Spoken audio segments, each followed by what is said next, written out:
அந்த காலகட்டத்தில் எம்ஜிஆர் அரசியலுக்குள் வந்துட்டார் அப்படின் பொழுது எம்ஜிஆர அரசியல் ரீதியாக எதிர்க்க முடியாத பொழுது, அரசியல் ரீதியாக எதிர்கொள்ள முடியாத பொழுது, ஏன்னா மக்களுடைய செல்வாக்கு அப்படி ஆயிப்போச்சு. எம்ஜிஆருக்கு இந்த நடிகை கிசுகிசு, எம்ஜிஆர் அந்த நடிகையை தனிமையில சந்திச்சுட்டாங்க, எம்ஜிஆர் கூட இந்த நடிகை தான் இருக்காங்க.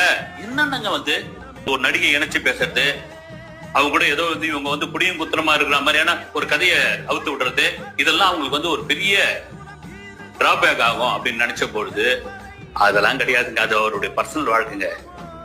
அதை தாண்டி மக்கள் செல்வாங்க. எம்ஜிஆருக்கு அப்படிதான். ஆமாங்க, நடிகருங்க அவரு.